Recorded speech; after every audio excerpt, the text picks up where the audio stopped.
Sí. Sí. Ay, no lo veo, pero... A ver. Ah, ya lo veo. ¿Ya inicio? Sí, por favor. Sí, Gracias. ok.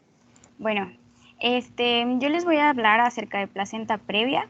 Siguiente, por favor. Bueno, les voy a empezar a hablar acerca del término de placenta previa, que en obstetricia se refiere o describe más bien a la placenta que está implantada en algún punto en el segmento uterino inferior, ya sea sobre el orificio cervical interno o muy próximo a este. Entonces, es una complicación del embarazo y es considerada una de las principales causas de hemorragia obstétrica por placentación anormal. Siguiente, por favor. Bueno, en cuanto a los factores que agravan el riesgo de placenta previa, se encuentran una gestación multifetal en la cual se podría atribuir por una mayor área placentaria, es decir, por una gran zona de implantación. También es considerada la edad materna, en la que se encontró la relación de que a mayor edad materna, mayor riesgo de placenta previa, teniendo como referencia que el riesgo es 5 veces más elevado en mujeres mayores a los 35 años. También se relacionó que la multiparidad eleva el riesgo de placenta previa. Hay ciertas características clínicas que se relacionan a mayor riesgo de placenta previa, como lo es, por ejemplo, tener un antecedente cesárea, en el cual el riesgo es mayor según el número creciente de cesáreas. También se consideran los legrados, y esto se debe a que las alteraciones endometriales, ya sean las debidas a cicatrices como una cesárea, por ejemplo, los embarazos previos o los legrados, reducen el área adecuada para la implantación de la placenta. Entonces, por eso tenemos como resultado una placenta previa. Otro factor es el tabaquismo, que aumenta el riesgo al menos 2 veces. Se considera que la hipoxemia por monóxido de carbono va a causar como compensación una hipertrofia placentaria, ocupando así más área de superficie, dando lugar a la placenta previa. Otra causa sería el consumo de cocaína y anfetaminas, las concentraciones altas de alfa-fetoproteína sérica materna. También se ha considerado que están más expuestas a un mayor riesgo de placenta previa.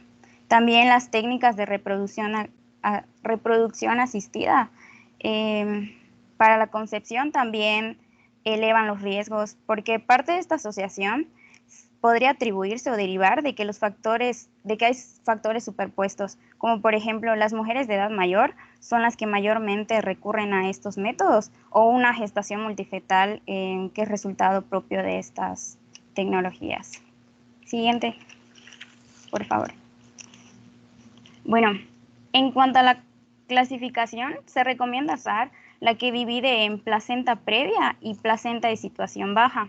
La placenta previa hace referencia a la placenta que cubre parcial o completamente el orificio interno. Antiguamente se dividía en placenta previa parcial y placenta previa total.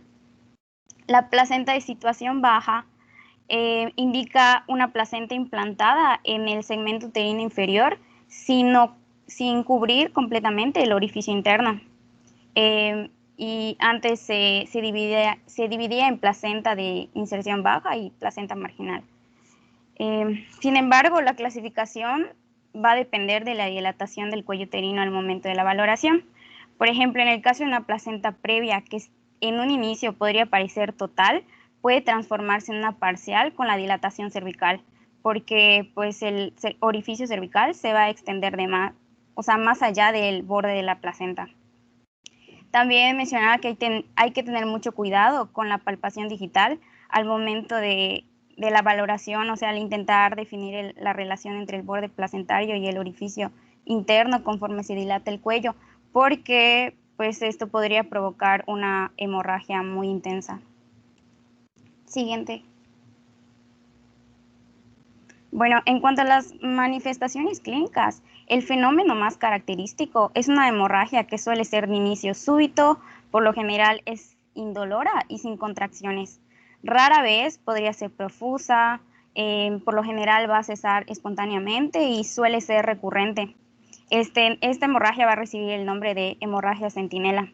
Tenemos que, por lo general, va a aparecer cerca del final del segundo trimestre o inicios del primer trimestre. Hay algunas pacientes que, principalmente las que tienen placenta de situación baja, no tendrán hemorragia, sino hasta el comienzo del inicio del trabajo de parto, que podría ser ya mínima, profusa. Y en otras pacientes puede haber dolor, posiblemente a causa de contracciones uterinas. Para que esto suceda, hay un proceso de fenómenos que van a culminar en la hemorragia. Por ejemplo, tenemos que, en primer lugar, el cuerpo del útero se va a remodelar para formar el segmento uterino inferior. Con él se va a dilatar el orificio interno, causando que parte de la placenta implantada se separe, produciéndose así la hemorragia, la cual se va a ver intensificada por la incapacidad de las fibras del miometrio para contraerse y pues así constreñir los vasos. En cuanto a las complicaciones, una complicación frecuente y grave suele deberse a la fijación firme de la placenta y su adherencia, originando así los síndromes de placenta creta. Bueno, antes se llamaban los síndromes de placenta creta y ahora lo mencionan como placentas adherentes mórbidas, las cuales, como recordaremos, se clasifican de acuerdo a la profundidad de su penetración en las paredes uterinas. Por ejemplo, como recordemos, es acreta, increta y percreta. Y en raras ocasiones la placenta previa se va a complicar por una coagulopatía. Siguiente. Bueno, para el diagnóstico hay que tomar en cuenta que siempre que surja una hemorragia uterina después del segundo trimestre del embarazo o al final de este, hay que pensar en la posibilidad de ya sea una placenta previa o un desprendimiento prematuro de placenta, como vamos a ver más adelante. Entonces, el pilar para hacer el diagnóstico o en sí tener la localización de la placenta es por una ecografía, debido a la rapidez y a la precisión que pues, obtenemos con este estudio. Por lo general, se va a hacer con ecografía transabdominal, ya que es bastante sensible en la mayoría de las veces. Sin embargo, tiene ciertas limitaciones, como lo es en mujeres que tienen obesidad, que puede estar limitada a la visualización del segmento uterino inferior. También una vejiga llena nos puede dar resultados imprecisos porque alargaría artificialmente el cuello uterino y comprimiría el segmento uterino inferior, dando la impresión que la placenta cubre el cuello uterino, por lo que carece un poquito de precisión. Por otro lado, la ecografía transvaginal es segura incluso cuando hay sangrado y es el método más preciso debido a que pues, elimina las limitaciones anteriormente mencionadas. En cuanto al diagnóstico clínico, se realiza una técnica de doble configuración porque requiere que se pase el dedo a través del cuello uterino y se palpe la placenta.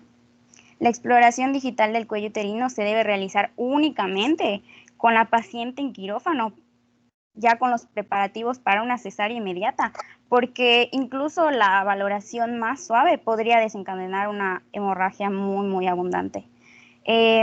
Mencionaba que afortunadamente esta exploración pocas veces se realiza porque gracias a la ecografía transvaginal o abdominal identifica con precisión el sitio de la placenta y pues no es tan necesario.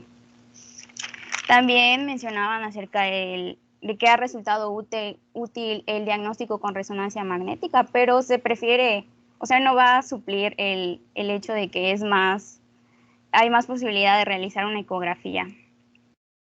Y ya, este es todo. Siguiente. Bueno, este es un algoritmo propuesta para el diagnóstico de placenta previa. Entonces, este algoritmo es para el diagnóstico de trastornos de inserción placentaria según la GPC, en la que se recomienda un ultrasonido en el segundo trimestre del embarazo para determinar las características de la placenta. En este caso, pues era importante pues, la localización. Si presenta datos de placenta previa, se va a continuar con un ultrasonido transvaginal para determinar y medir la relación entre el borde placentario inferior y el orificio cervical interno. Si esta relación es menor a 5 centímetros, se va a citar nuevamente a la paciente a las 26 semanas de gestación a otra ecografía de preferencia transvaginal para medir de nuevo la relación entre el borde placentario inferior y el orificio cervical interno. Y si continúa siendo de menos de 5 centímetros, se va a hacer el diagnóstico de placenta previa. Siguiente, por favor. Bueno, ahora, el manejo va a ser de acuerdo a las circunstancias clínicas individuales de cada paciente. Siempre hay 3 factores a considerar, el cual el primero sería la edad fetal y la madurez del producto, 2 sería el parto y 3 la hemorragia y su gravedad. Hay que considerar que toda paciente con sangrado transvaginal y que cuente con diagnóstico de placenta previa debe ser manejada de forma intrahospitalaria. Por ejemplo, en el caso de que tengamos un feto inmaduro y que el sangrado activo haya cedido, se va a indicar el ingreso hospitalario para tener una observación cercana. Cuando ya haya cesado el sangrado aproximadamente 1 o 2 días, se le da de alta y con instrucciones de un descanso pélvico. También se le debe advertir a la familia y a la paciente la posibilidad de que este sangrado pueda recurrir y que estén preparados para el transporte al hospital de nuevo. De hecho, mencionaba la GPC que lo mejor era que la paciente continúe o que haya la posibilidad de que se encuentre cercana al centro de salud porque puede haber nuevamente el sangrado y pues para facilitar el traslado.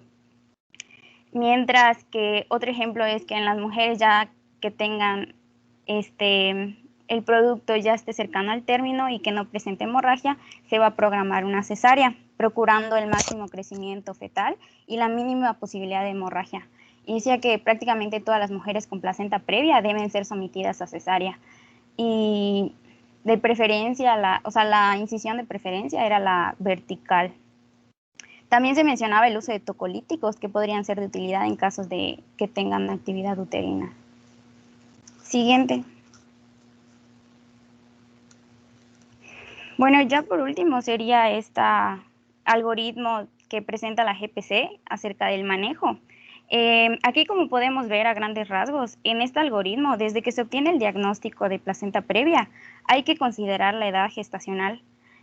Como vemos en el primer algoritmo, del lado derecho, si es mayor a 34 semanas de gestación, en cualquiera de las vertientes se va a culminar en una cesárea únicamente cuando no hay sangrado o dinámica uterina y se ha alcanzado las 38 semanas de gestación, como vemos en el algoritmo 3, y la relación entre el borde placentario inferior y el orificio cervical interno es mayor a 2 centímetros, se puede considerar el parto vaginal. Entonces, mientras haya sangrado dinámica uterina, se sospeche de acretismo y la relación del borde placentario inferior y el orificio cervical interno sea menor a 2 centímetros, se finalizará el embarazo vía abdominal. Bueno, si regresamos otra vez al primer algoritmo, del lado izquierdo vemos que mientras que sea menor a 34 semanas, se va a considerar también la relación del borde placentario inferior y el orificio cervical interno para considerar si es un manejo ambulatorio, en el que de ser así, la evaluación del binomio será semanal o una hospitalización para una vigilancia materno-fetal estrecha e iniciar el esquema de maduración pulmonar y que finalmente en su mayoría culmine en cesárea. Ya, siguiente. Ya este es el caso clínico. Ay. Bueno, en el caso clínico, no sé si quiere que lo veamos ahorita, doctora. Sí, solo quiero comentar algo, no sé si me escuchen bien. A veces reacciona un poquito más lenta la computadora. Cuando tenemos una paciente con diagnóstico ya por ultrasonido y por clínica, con un producto pues con la madurez adecuada, normalmente no lo atendemos vía vaginal. Casi siempre se programa y se establece la decisión de ser obtenido por vía abdominal. La razón aquí en particular es porque de hecho todos los ultrasonidos pues son, aquí en este caso en particular en placenta previa o una inserción anómala, nos tenemos que apegar a lo que reporte el ultrasonido, el estudio de gabinete. Aquí sí, aparte de la clínica, que es súper importante, tener la confianza de que el reporte por ultrasonido está dándonos el margen de que pueda ser interrupción por vía abdominal. Realmente es muy poca la precisión que puede haber. Esto significa que tenemos que hacer acopio de todos los instrumentos, todos los ultrasonidos que tenemos también para poder establecer la decisión de interrumpirlo por vía abdominal. Casi siempre todas se interrumpen por vía abdominal. No atendemos ni se conduce a una paciente que tiene diagnóstico de placenta previa, aún sabiendo que una ubicación de la placenta previa nos puede permitir que el producto pueda nacer vía vaginal porque hace compresión de la placenta con la sínfisis de pubis, pues, o sea, sabiendo que pudiera ser parto, normalmente las atendemos vía abdominal, sobre todo porque no hay una precisión en relación a la invasión de esa placenta previa hacia el tejido pues, del miometrio, ¿no? O su invasión hacia otros órganos, perdón. Tenemos que visualizar en el ultrasonido la interfaz para poder saber hasta dónde está insertada la placenta, y obviamente la gran mayoría de las veces son pacientes que pues tienen que ser obtenidas vía abdominal, ¿no? Yo creo que ahorita el caso clínico lo puede leer, podemos designar a alguien que lea el caso clínico, o ustedes pueden leerlo y pues decidir las preguntas que las responda aleatoriamente a alguien, o también designar a quien pueda responderlas.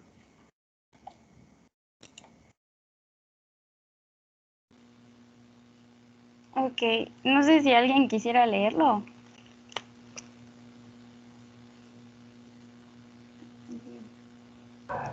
Si gustas, yo puedo hacerlo. Sí, por favor. Ok. Mujer de 38 años de edad, con embarazo de 33 semanas de gestación, que acude por primera vez al hospital al servicio de urgencias. Refiere haber estado realizando sus actividades domésticas cuando sin el menor esfuerzo comienza sangrado transvaginal, rutilante y que no se acompaña de dolor. Comenta haber presentado 2 episodios similares de sangrado transvaginal en las últimas 3 semanas. En la exploración física se encuentra paciente con buen estado general, ligera palidez de tegumentos, hidratada, cardiopulmonar sin compromiso aparente, abdomen globoso a expensas de útero gestante, blando y doloroso a la palpación. Se encuentra frecuencia cardíaca fetal de 130 latidos.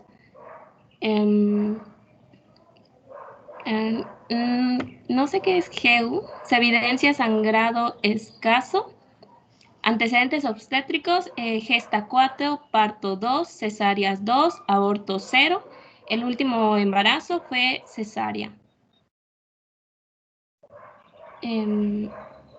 Digo los de los azulitos.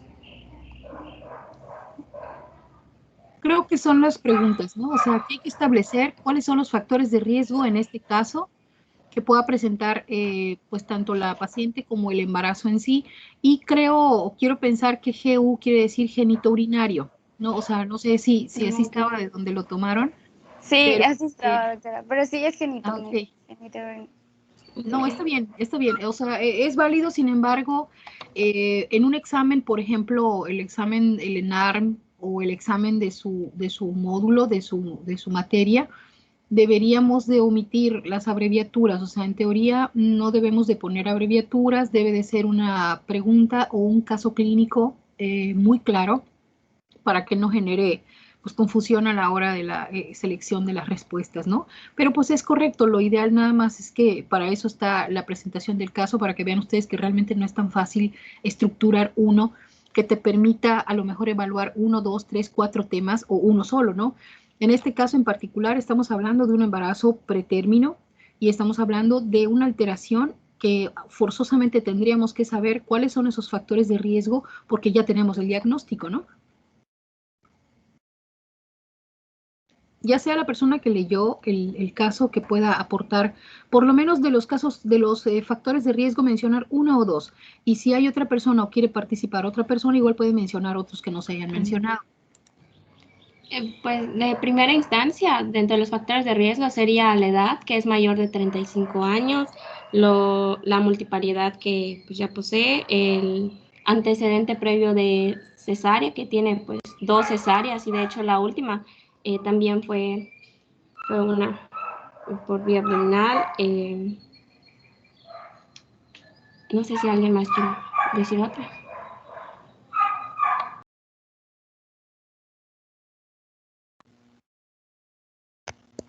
Sí, muy bien. De hecho, ajá, ya luego solo consideraban esos tres. A ver, no sé si le puedan dar siguiente para que aparezca la respuesta. Ajá, ya los factores de riesgo era edad mayor a 35 años, la multiparidad y las cesáreas previas. Aquí en particular, yo creo que lo correcto, por así decirlo, más que cesáreas previas, son intervenciones quirúrgicas en el útero previas. Puede ser que la paciente haya tenido a lo mejor 2 o 3 abortos o a lo mejor uno, pero que haya sido legrada. Ese es un factor de riesgo. Pacientes, por ejemplo, que hayan tenido algún tipo de cirugía uterina previa como miomectomías, que muchas veces la miomectomía, inclusive la técnica, es muy específica en relación a la ubicación del mioma, sobre todo los miomas que son submucosos. Estos miomas tienen que quitarse con mucha cautela porque como son pues tumores muy vascularizados, sobre todo si se encuentran cerca de las uterinas, pues obviamente son estructuras que tenemos que quitar con mucha cautela, con mucha delicadeza, porque no debemos de dañar el endometrio. Esto quiere decir que si nosotros manipulamos demasiado el endometrio a la hora de retirar el mioma, inclusive a través de una histeroscopía, pues podemos generar cicatrices que desafortunadamente también pueden ser un factor de riesgo para la mala implantación de la placenta. Entonces, por esa razón, más que cesáreas previas, son procedimientos quirúrgicos uterinos previos, o sea, que haya tenido intervenciones quirúrgicas que puedan generar un antecedente de riesgo para la siguiente placentación.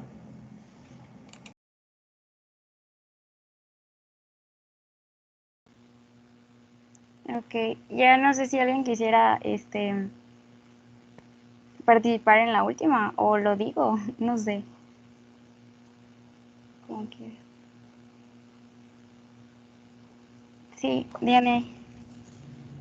Pues como tiene 33 semanas de gestación y pues como ya ha tenido 2 antecedentes de sangrado, o sea, en las últimas 3 semanas, ya sería indicativo pues para primero dar lo que son los maduradores pulmonares, ya sea beta o dexa, y luego pues, o sea, esa sería como que la medida inmediata, pero pues sí se tendría que programar pues Sí. la hospitalización y ver lo de la cesárea electiva. Sí, ok. A ver, no sé si le puedan dar siguiente. Bueno, como medida inmediata se considera como pues llegó la paciente a consulta. Lo primero sería no realizar un tacto vaginal porque como mencioné, es muy probable que al intentar, aunque seamos lo más cuidadosos posibles, podamos pues lesionar y provocar un sangrado muy, muy abundante. Realizar un ultrasonido y ya el manejo hospitalario, lo que mencionó muy bien Yaney, que dar los maduradores pulmonares y todo lo que incluye.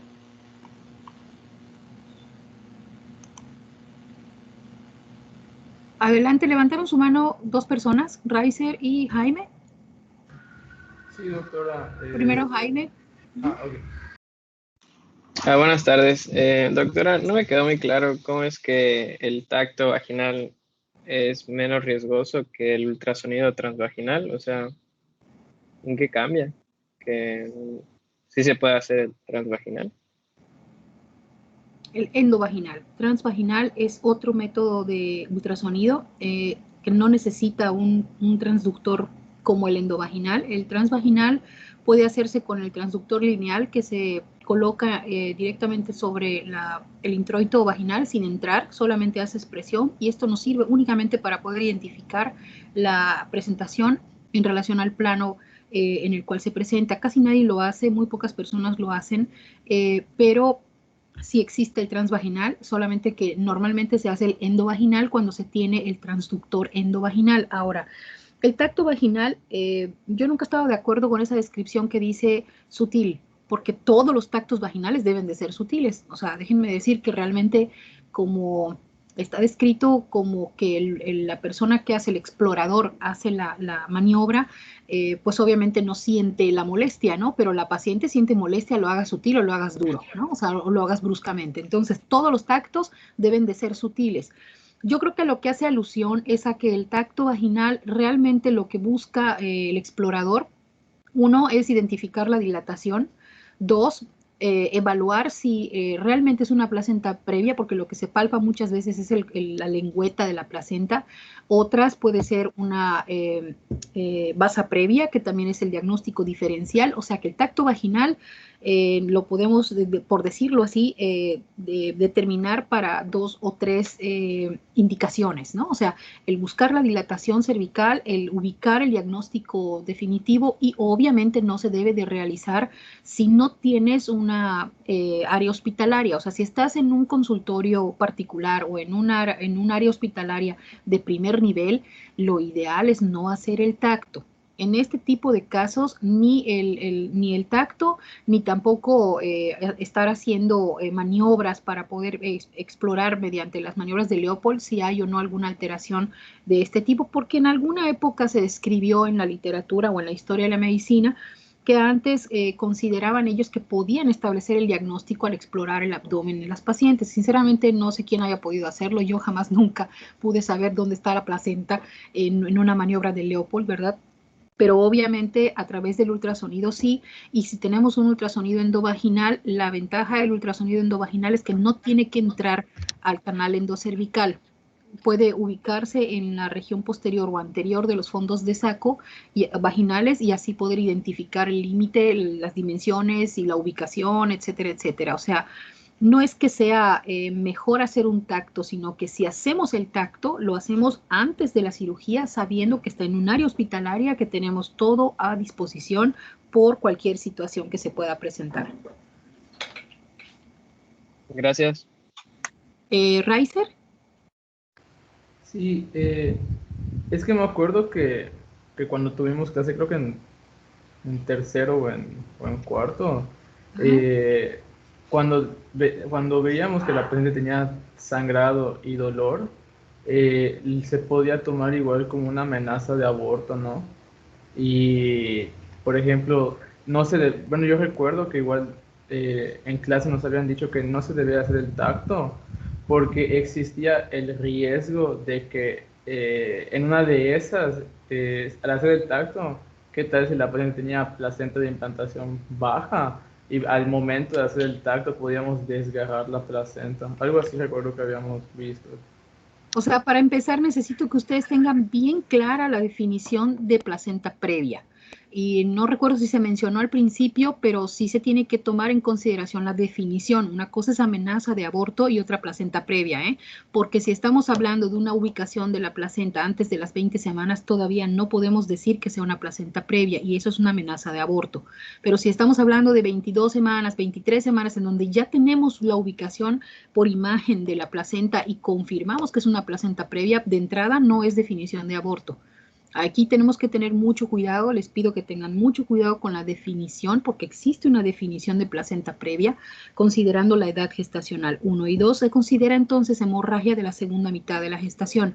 Si todavía no tienes el diagnóstico de placenta previa y tu paciente está sangrando y tiene más de 20 semanas, es una paciente que puede estar diagnosticado. Su diagnóstico inicial es hemorragia de la segunda mitad de la gestación. Pues obviamente lo que necesitamos hacer es hacer un estudio de gabinete para poderlo determinar. Y obviamente si tenemos una paciente de 22 semanas con una placenta de inserción baja o una placenta previa que entra dentro de la clasificación, entonces es placenta previa, no es amenaza de aborto. Y por otro lado, considerar también que ningún tacto, una vez establecido el diagnóstico, se debe realizar si no estás en un área hospitalaria, como por decir un hospital de segundo nivel. Si es un hospital de primer nivel, no es aconsejable hacer un tacto. Es más que suficiente con el ultrasonido. Muchas gracias, doctora. De nada, Raizer, de nada. Jaime, muchas gracias a ustedes por preguntar. Ahora, quiero que tengan mucho cuidado cuando lean las preguntas en el examen, porque si ustedes se fijan en el caso clínico que pusieron, digo, no quiero que lo vayan a malinterpretar, por eso quiero ser clara. La pregunta, por ejemplo, debe de estar bien estructurada. Un decir, esta paciente tiene factores de riesgo, ¿verdad? Entonces, cuando pongamos nosotros preguntas y decimos factores de riesgo, estamos hablando de que el tema lo tenemos y vamos a hablar de los factores de riesgo del tema, no del caso clínico. Entonces, si queremos que el que está como oyente, el que está viendo la presentación, el que está viendo la clase, nos diga en esa paciente cuáles son los factores de riesgo, así lo tenemos que preguntar. Por esto, yo les pido que hagamos los ejercicios de estos mini casos clínicos, porque en realidad no es para discutir como si estuviéramos en una sesión de casos clínicos, que es diferente la dinámica. Esto es como para tener un entrenamiento, porque es importante que nos acostumbremos a contestar lo que nos preguntan de lo que nos den. O sea, si nos están dando 2, 3 factores de riesgo, la pregunta tiene que estar bien dirigida, o sea, debe decir, en este caso clínico o con esta paciente tenemos que tener en cuenta estos factores de riesgo, 2 puntos, o cuáles serían los factores de riesgo que tiene este caso clínico o que tiene esta paciente en este caso clínico. No sé si me explico. Es una observación, es una crítica constructiva para las siguientes o los siguientes casos clínicos, las siguientes preguntas que podemos estructurar, y de esa forma nos vamos acostumbrando también a responder preguntas con casos clínicos. Elías, ¿levantaste tu mano? Sí, doctora, buenas tardes. Buenas tardes. Tengo una duda. Sí. Lo que pasa es que en la GPC leí que decía que, o sea, son 2 dudas. La primera es en cuanto al seguimiento por ultrasonido. Mencionaba que se debía hacer un seguimiento semanal hasta el nacimiento. Entonces, mi primera pregunta era como, o sea, si de verdad se hace esto o cuál es el intervalo en donde, o sea, como que máximo en donde podríamos hacer esto.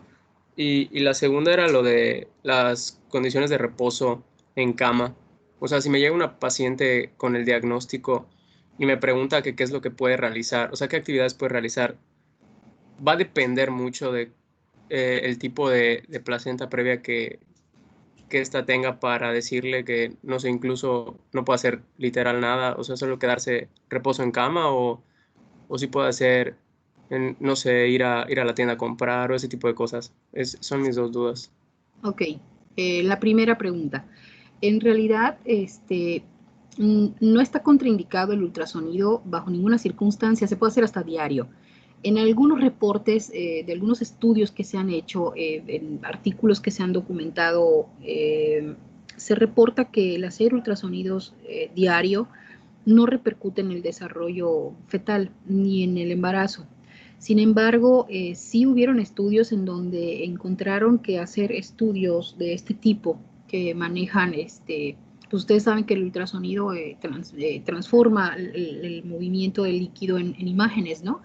Entonces, estaban o se comentó y se manejó en algún tiempo que podían estos estudios, se hacen en forma muy seguida, generar alteraciones en el desarrollo del tracto digestivo del feto, pero más que de la forma o del desarrollo de la forma de las diferentes partes del tracto digestivo, estaban más relacionadas con la función y asociaban mucho el reflujo esofágico en los recién nacidos al hecho de haber estado sometidos a este tipo de estudios por el calor que emite el ultrasonido.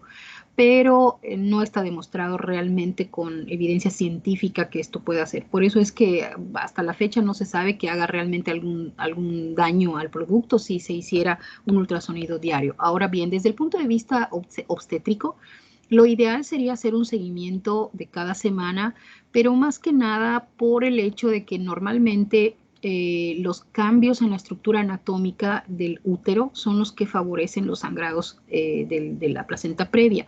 O sea, estamos hablando de que tenemos que saber que en determinadas semanas de gestación hay cambios en la estructura anatómica del útero, como por ejemplo la formación del segmento inferior. Esto significa que una paciente que está completamente en reposo, aún estando en reposo, puede sangrar y no necesariamente va a sangrar porque lavó o va a sangrar porque fue a comprar al súper. No sé si me explico. Esto es porque se forma el segmento uterino y esto ocurre entre las 28 y 30 semanas de gestación. Entonces, esto significa que por una o cualquier otra razón va la siguiente respuesta de tu siguiente pregunta. Sí debe de estar en reposo la paciente que sabe, porque el diagnóstico se hace por ultrasonido, que tiene una placenta previa, esté donde esté, sea catalogada en cualquier categoría, en cualquier grado, la paciente tiene que saber que tiene que estar en reposo el resto de su gestación. No va a poderse mover en camiones, no va a poder moverse al súper, a la tiendita. ¿Por qué? Porque cualquier movimiento, cualquier cambio en la estructura anatómica del útero va a generar un sangrado. Y lo que va a pasar con esa paciente es que ella no lo va a saber. Entonces no va a saber si el sangrado es porque estuvo, no sé, caminó a la tienda o porque lavó 2 docenas de ropa o porque a lo mejor hasta solo haciendo reposo va a sangrar. O sea, va a sangrar de todos modos. ¿Por qué? Porque hay cambios en la estructura del útero y esto puede generar el sangrado. Eso nos explica por qué las pacientes, la gran mayoría de estas pacientes que tienen placenta previa, sangran estando durmiendo. Por eso es silente, por eso no genera dolor, porque es un cambio fisiológico normal en todos los úteros cuando llegan a las 28 o 30 semanas de gestación. Y si la placenta está en un lugar que no le corresponde, va a sangrar, se va a desprender. Obviamente eso nos explica por qué las pacientes cuando llegan al servicio, ya sea a la consulta en una comunidad, en un primer nivel, o a una unidad de segundo nivel, sangran y no estaban haciendo nada. No sé si me explico. Por esa razón es que es mejor pedirles que hagan reposo, porque es mucho mejor controlar el sangrado de una paciente que está en reposo a una paciente que acaba de lavar 3 docenas de ropa o que acaba de ir al súper en camión y obviamente por el movimiento se desprende o puede sangrar. Entonces, para reducir los riesgos es que se les pide que estén acostadas, es que se les pide que hagan reposo. Por esa razón es que se les indica a las pacientes reposo absoluto el resto de la gestación hasta que ya se deba interrumpir el embarazo. Ok, doctora, gracias. No, al contrario, a ustedes. Bueno, para no atrasarles más, vamos a continuar. Hola, buenas tardes. Sí se ven, ¿verdad? En pantalla. Sí, Valentina, adelante, hija. Gracias. Bueno, pues yo les voy a hablar respecto al desprendimiento prematuro de placenta cuando ésta está en su posición normal, porque como ya mencionó la doctora, o sea, es realmente importante hacer esta distinción, ya que pues en una placenta previa, por ejemplo, hay desprendimiento, pero es diferente las implicaciones y la presentación debido al padecimiento subyacente. En cambio, en este caso, pues la placenta está en su posición normal, pero algo ocurre que provoca su desprendimiento prematuro. Entonces, en sí, el desprendimiento prematuro de placenta normoinserta también se conoce como abruptio placente y pues se refiere a la separación total o parcial de la placenta de su lugar normal de inserción en el útero. Usualmente, pues ocurre ya, o sea, se habla de esto cuando ocurre ya después de la semana 20 de gestación y obviamente antes del alumbramiento. Es un padecimiento, pues, relativamente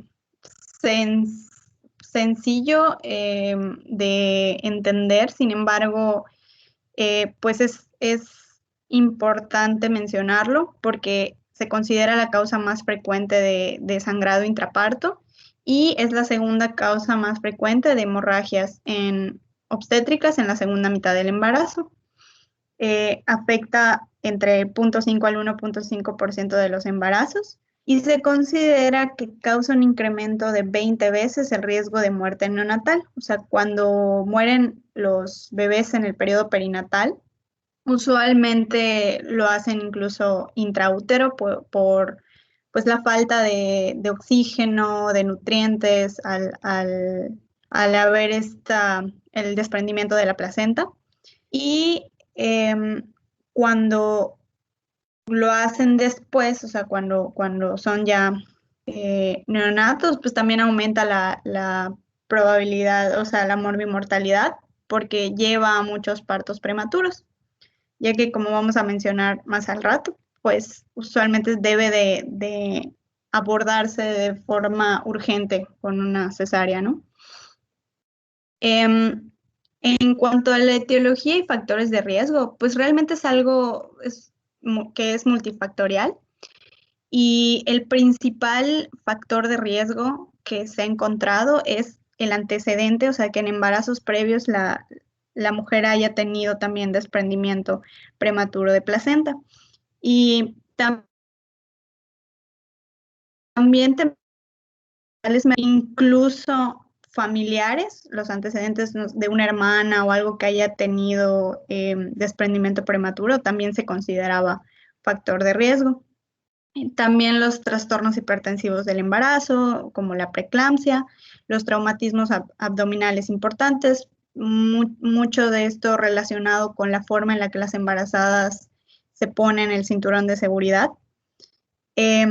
Alguna causa de sobredistensión uterina, como podría ser un embarazo múltiple o un polidramnios por el peso que generan y que puede traccionar a la placenta. Las malformaciones o tumores uterinos, como por ejemplo el útero bicórneo, los leiomiomas, alguna coagulopatía, la multiparidad, edad materna mayor a 35 años, el uso de drogas ilícitas, por ejemplo, o bueno, el uso de drogas como pueden ser el alcohol o pues también la cocaína o algunas otras, incluso algunas bibliografías te muestran al tabaco, factor de riesgo también, y causas diatrógenas, como puede ser, como ya habíamos visto en temas anteriores, cuando se trata de convertir manualmente a una posición pélvica, a una posición transversa en una cefálica. Por eso, pues igual la doctora había mencionado que usualmente esto no se hace, y menos si no está disponible un quirófano o algo en caso de que se requiera de forma urgente. Entonces, también esto podría ocasionar el desprendimiento de la placenta, ¿no? Y pues aquí, incluso en esta tabla del Williams, se mencionan varios más factores de riesgo, como pueden ser ciertas infecciones, el bajo peso al nacer, etc. En cuanto a la fisiopatología, pues como ya mencioné, realmente la causa es algo que puede ser muy variable. Entonces, cualquiera de estos factores de riesgo que influya, lo que al final pues termina sucediendo es que hay lesión de algunos de los vasos generalmente pues del lado materno, ¿no? De la placenta, y, o sea, se lesionan ya sea los vasos de la decidua basal o las arterias espirales, y esto ocasiona pues sangrados que terminan llevando a un hematoma retroplacentario.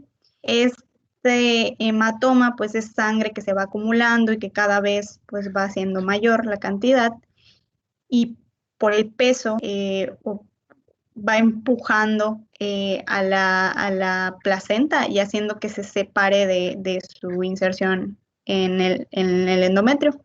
Entonces, obviamente, esto termina lesionando más vasos y causa más hemorragia, más desprendimiento. Además, se comprimen por el peso del hematoma, se comprimen los vasos de esa zona sobre la que está el hematoma, y pues va ocasionando más hipoxia y más dificultad para el aporte de oxígeno y de flujo al feto. y pues incrementa de cierta manera, de forma brusca, la presión venosa, se causa congestión del lecho venoso y todo termina haciendo que haya mayor desprendimiento de la placenta, que podría llegar a desprenderse por completo, o a veces es un desprendimiento parcial, marginal, entre otras que ahorita voy a mencionar. Entonces, realmente el desprendimiento de la placenta se puede clasificar según la visibilidad de la hemorragia. O sea, esta hemorragia puede ser externa o puede ser oculta. Cuando es externa, que es la mayoría de los casos, es lo que ocurre en el 80% de los casos, se desprende gran parte o toda la placenta, pero esto permite que haya una fuga o un drenaje de sangre hacia el exterior, o sea, a través del cérvix. Entonces es visible, ¿no? O sea, se puede ver el sangrado transvaginal. Y en el caso de la oculta, que ocurre en el 20% de los casos, la sangre pues sigue saliendo, se sigue acumulando, pero no se logran desprender los bordes de la placenta, o sea, de la pared. Entonces es usualmente más grave porque la mujer está perdiendo sangre y se está haciendo más grande esta pérdida, pero no es visible. Entonces muchas veces pues no llegan a tiempo a consulta o llegan ya en etapas pues más avanzadas, ¿no? Entonces por eso usualmente conlleva ya más muerte fetal, a mayor gravedad también en la madre, y etcétera. También se puede clasificar según la gravedad en 4 grados que van desde el 0 hasta el 3. El grado 0 es un caso donde realmente es asintomático, o sea, el diagnóstico se hace de forma retrospectiva, la madre no tuvo hemorragia visible, no tuvo dolor, nada. Entonces, cuando ocurre el parto, se ve al ocurrir el alumbramiento, al tener la placenta, se descubre el coágulo sobre la depresión en donde estaba superpuesto en el lado materno de la placenta.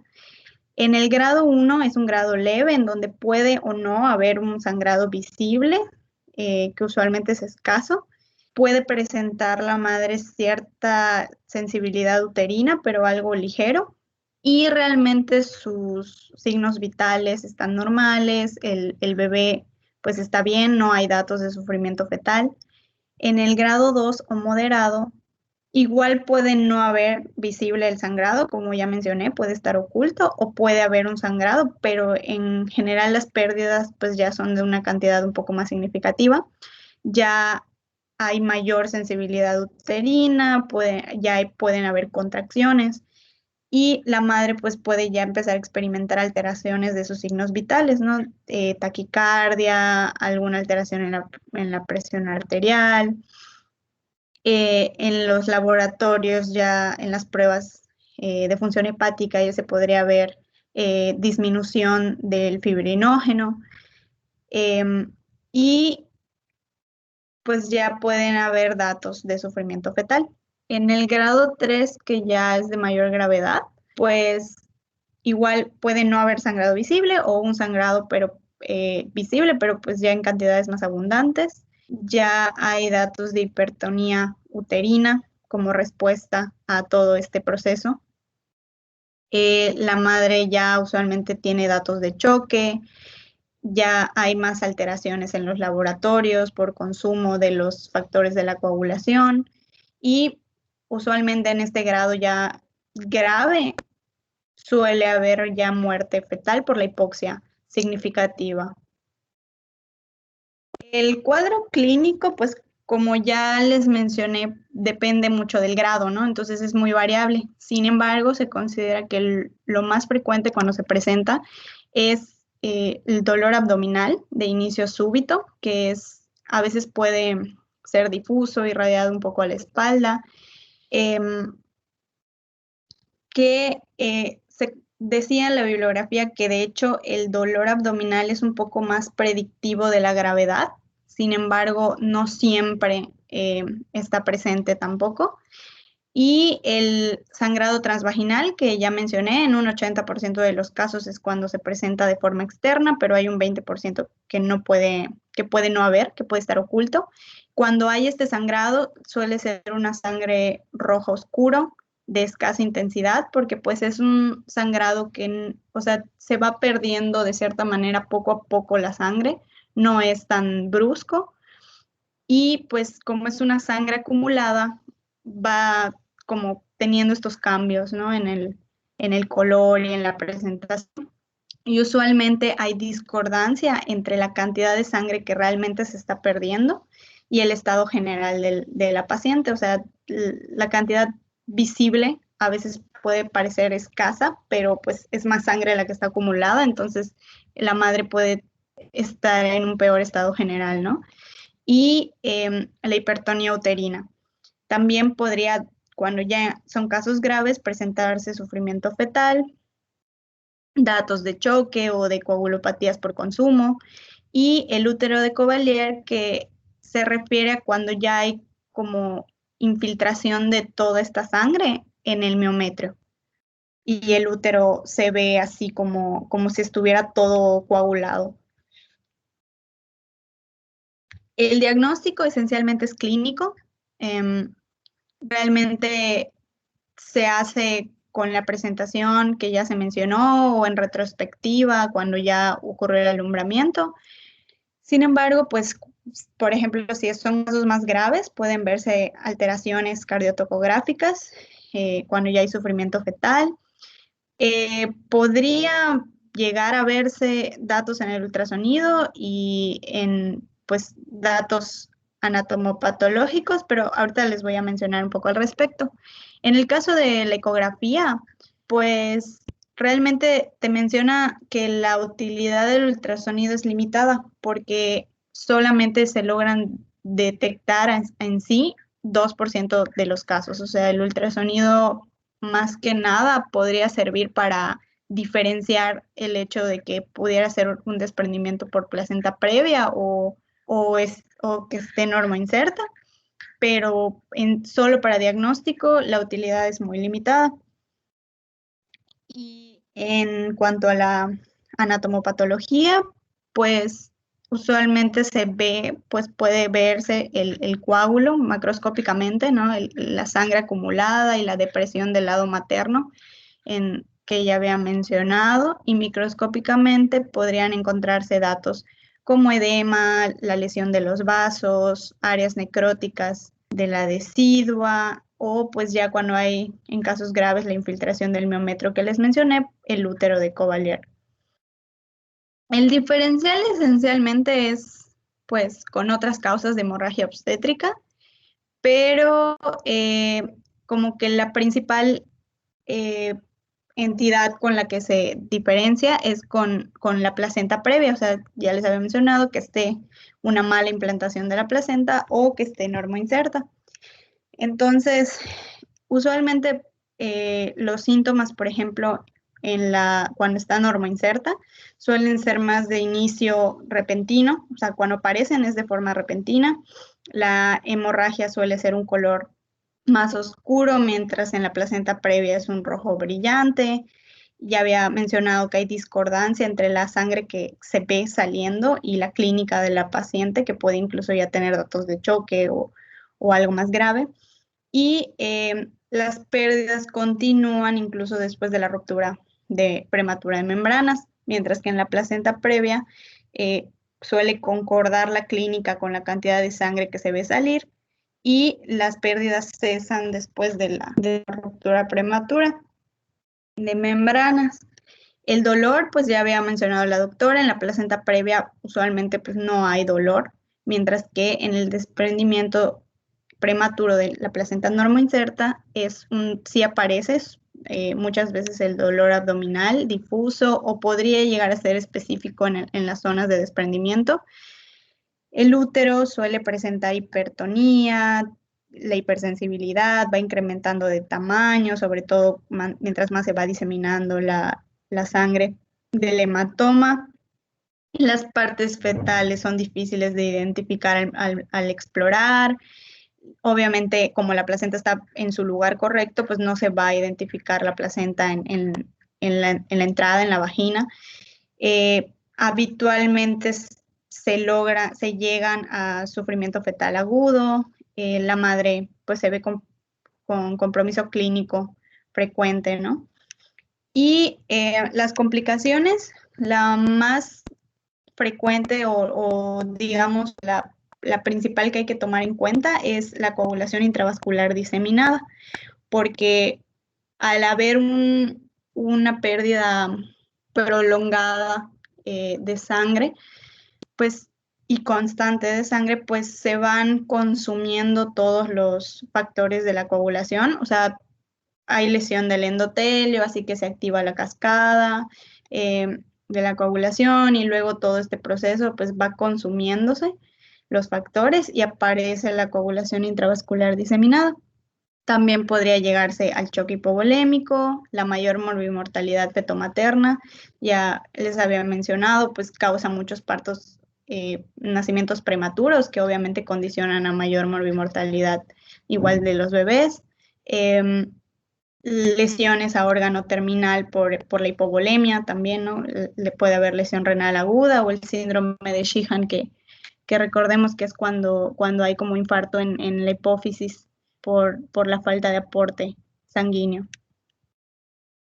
El tratamiento, pues básicamente, o sea, lo importante cuando se identifica, generalmente es hacer una cesárea de urgencia.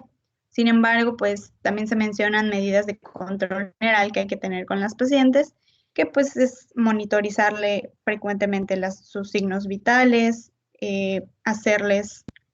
sacarles muestras sanguíneas, tanto para hacerles pruebas como biometría hemática, las pruebas de función hepática para ver los tiempos, las pruebas de función renal para ver si ya hay daño a órganos blanco, controlar la diuresis colocando una sonda, obviamente canalizar 2 vías igual para la extracción de estas muestras y todo, y en caso de requerir administrar líquidos o incluso hemoderivados, y pues hacer las pruebas cruzadas en caso de que la paciente requiera transfusiones. Y pues también te mencionaba la bibliografía, que en caso de que la hemorragia fuese escasa, la paciente se viera con un cuadro clínico leve, el bebé no tenga datos de sufrimiento fetal pero se detecta que hay un desprendimiento de la placenta y el bebé todavía es muy prematuro, es menor a 35 semanas de gestación, se podría considerar un expectante, o sea, realmente mantener bajo mucho control, bajo mucha vigilancia a la mamá y al bebé, o sea, monitorizar frecuentemente al feto, tomar signos vitales y muestras sanguíneas frecuentes de la madre y empezar a administrar, o sea, tratar de retardar un poquito esto para administrar maduradores pulmonares, los corticoides, y pues tratar de retrasar unos días e incluso, dependiendo, podría considerarse un parto vaginal, ¿no? Pero la mayoría se aconseja realmente realizar una cesárea. Y pues esta es una parte del algoritmo que hace referencia a esto en la GPC, que pues es básicamente lo mismo, o sea, las medidas generales, tomar muestras, hacer el cruce, permeabilizar 2 vías para reponer líquidos y sangre si es necesario. Y pues generalmente se requiere la cesárea urgente, ¿no? Y pues es todo, y ya viene el caso clínico. No sé si quiera mencionar algo, doctora. Sí, sobre todo cuando se menciona el momento en el que se debe de resolver la gestación. Aquí tenemos que tener en consideración pues los grados de desprendimiento placentario. Hay una clasificación, hay una tabla en donde lo que más a nosotros nos angustia muchas veces es la labilidad del feto. Esto quiere decir que una vez que haya un desprendimiento importante, de hecho está en porcentajes determinado, pues saber el que tenemos que movernos rápido porque en 2 segundos se puede morir ese bebé, ¿no? O sea, lo que voy es a que sí, efectivamente, cuando tenemos un desprendimiento placentario, lo que queremos evitar es que avance ese desprendimiento, obviamente, y pues lo ideal es interrumpir la gestación. Entonces, en algunas veces nos toca, pues que tenemos el tiempo medido y tenemos que correr para sacar al bebé. Inclusive la cesárea se debe realizar con anestesia general, no se puede realizar con un bloqueo porque el bloqueo pues hace hipotensión en la paciente, baja la temperatura, obviamente eso hace hipoxia y eso puede favorecer aún más el desprendimiento. Por esa razón es que no se hacen las cesáreas en estos casos con bloqueo peridural. O con una analgesia regional. Esto tiene que ser una general endovenosa y obviamente intubar a la paciente y hay que manejar, pues obviamente ahí sí los tiempos, porque cuando empieza a circular en la sangre materna el fármaco que utiliza anestesia, tenemos mínimo 2 segundos, 2 minutos, perdón, 2 segundos, 2 minutos para poder sacar al bebé antes de que el medicamento también circule en el feto. Aquí el detalle es que lo tenemos que sacar, la verdad, muy rápido porque si el bebé sale flácido con un Apgar muy bajo, no vamos a saber si es por el desprendimiento o por la anestesia que le dieron a la madre. Por esa razón es que tenemos mínimo 2 minutos para poder sacar al bebé y es decir mucho. En algunas ocasiones en ese minuto debemos ya sacar al bebé del abdomen. Eso significa que la habilidad del médico debe de estar puesta en juego, de sus conocimientos y de su capacidad para poder resolver y tener la entereza para poder sacar al bebé lo más rápido posible, ¿no? Okay. Adelante, entonces continuamos con el caso, el desarrollo del caso. ¿Alguien me ayuda a leer el caso?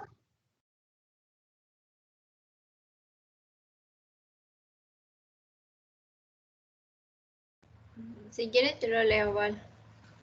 Gracias. Dice, paciente de 37 años, gesta 3, parto 2, cesárea 0, aborto 0, cursa con embarazo actual de 34 semanas de gestación, fumadora, antecedente de hipertensión arterial crónica y de accidente de tránsito hace 3 semanas con ingreso al servicio de urgencias. Alta después de 24 horas sin alteraciones aparentes en la monitorización materna y fetal. Es ingresada de nuevo al servicio de urgencias tras presentar hemorragia transvaginal ligera, rojo oscuro y dolor abdominal de inicio súbito con EVA 4 de 10. Lo equipara con el dolor de la menstruación. Bueno, aquí, gracias, Dami. ¿Qué factores de riesgo podrían identificar en este padecimiento de la paciente? Para este padecimiento de la paciente. Si alguien contesta. Tabaquismo, la hipertensión crónica. Sí. Pues también el que haya tenido el accidente. Es considerado. Exacto, el traumatismo abdominal. Exacto, es un trauma directo o puede ser indirecto que a lo mejor no haya directamente colisionado algo con el abdomen de ella o con ella en alguna región, inclusive el mismo dolor. A lo mejor no hubo un trauma directo, pero el dolor, la angustia hace liberación de ciertos factores vasoactivos que pueden generar inclusive una hipoxia que pueda condicionar el desprendimiento. Efectivamente es el trauma que recibió la paciente, ¿no? Un factor muy importante, además de que la hipertensión, pero si la hipertensión está controlada, se considera un factor de riesgo, pero no el que está generando en ese momento el sangrado o el desprendimiento. Muy bien. ¿Y podrían considerar algún diagnóstico diferencial?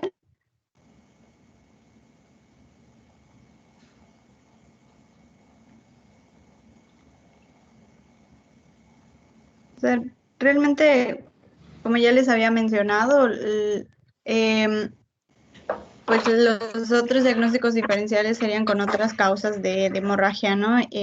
Obstétrica, sobre todo, pues con una placenta previa o algo, pero yo creo que con el antecedente igual del trauma podrías encaminarte bastante más al desprendimiento de una placenta, incluso normoinserta.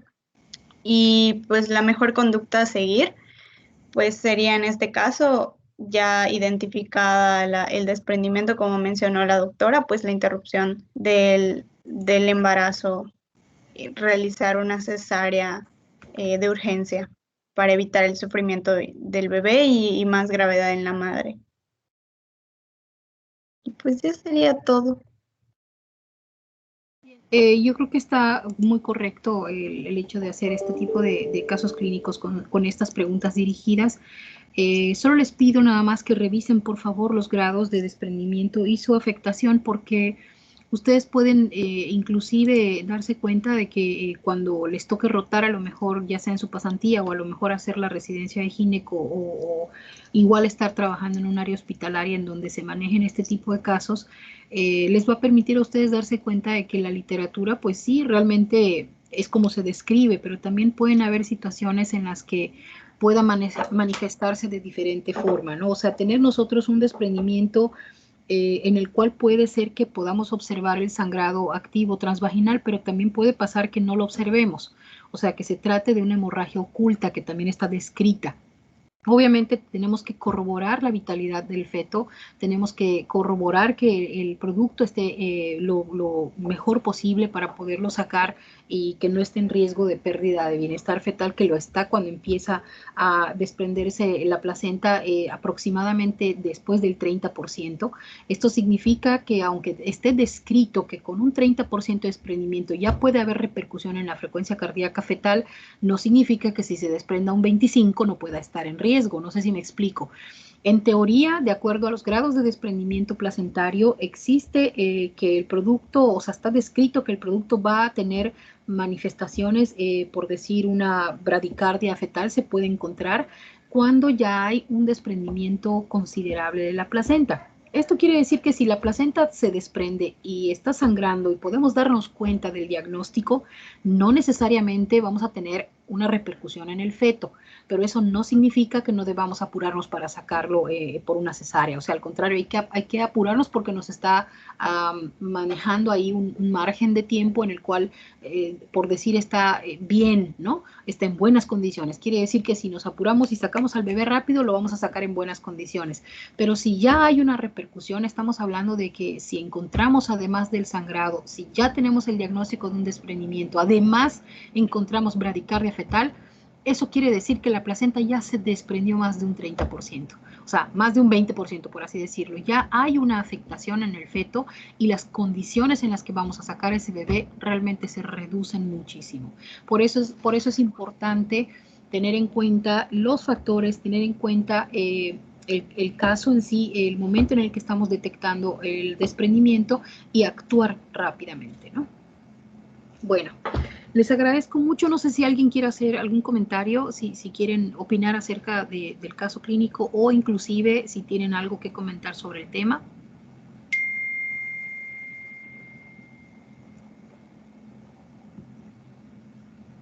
Creo que ya es todo, doctora. Bueno, eso escucho. Muy bien, de todos modos, cualquier cosa, pues estoy pendiente. Nos vemos entonces en la clase que viene. Yo creo que el lunes es festivo y martes, como es festivo, no quiero que pierdan 2 días de clase. Entonces el martes vamos a tener clase, jóvenes. Está bien, doctora. Está bien, Gracias. Doctora, disculpe. ¿Sí? Doctora, ¿Dianey? una pregunta. Sí. Había Ajá. leído sobre, en cuanto a los vasos previos, que se hacía, Sí. un frotis con la coloración de Wright para ver la diferencia entre cuando el sangrado pues procedía de la mamá o del bebé. Normalmente pues es de la mamá, ¿no? Pero en los casos de traumatismos y así, había leído que se hacía esto, pero quería preguntar si es común que se haga, porque pues la verdad no. No, realmente no, hija, porque cuando llegan sangrando, no nos da tiempo a veces de hacer este tipo de pruebas. Sí está descrito, a veces lo hacemos en forma de protocolo, cuando tenemos la oportunidad, cuando es un primer sangrado, cuando no cuando estamos seguros de que no es un desprendimiento de placenta normoinserta, cuando tenemos pues la posibilidad de que sea una basa previa, que nos ha pasado que llegan ya las pacientes con una dilatación cervical importante y están sangrando, pero realmente no nos da tiempo. Nos pasa que no tenemos el tiempo para poder establecer el protocolo completo, ¿no? Casi siempre es a la mitad del protocolo o ni siquiera lo podemos empezar, ya tenemos que interrumpir porque hay una repercusión en el producto o en la madre, ¿no? Pero sí está escrito, hija, es correcto. Nada más que no lo hacemos aquí en el hospital, ahora no nos da tiempo. Muchas gracias, doctora. De nada. Gracias a ti. Dianey, ¿verdad? Sí, doctora. Sí. Ah, Doctora, ¿sí? yo igual tenía una duda respecto a la clasificación de placenta previa. Igual había leído que ya no se usa mucho la de total, parcial y marginal. Sí, así es. Ah, ok. Iba a preguntar Categorías. precisamente eso, si en la vida real o por lo menos aquí en México también ya no se usa. No, no se usa, hijo. Ya antes se utilizaba. Sin embargo, pues que no te extrañe si en algún momento dado haces una rotación en alguna institución, son más normativos en el Seguro Social que aquí en el Hospital Orán, en la Secretaría de Salud. Pero todavía algunos manejamos el término, de hecho, pues a veces es ya algo como que sí, esto se sabe que ya cambió de nomenclatura, ¿no? Pero seguimos manejándola entre nosotros así. Pero sí, así es. Efectivamente, ya la clasificación, por decirlo así, en el expediente tratamos de hacerlo lo más apegado a lo actual en las guías de práctica clínica y en la normatividad. Gracias, doctora. No, de nada, al contrario. De hecho, ya tiene un buen tiempo que se maneja por categorías.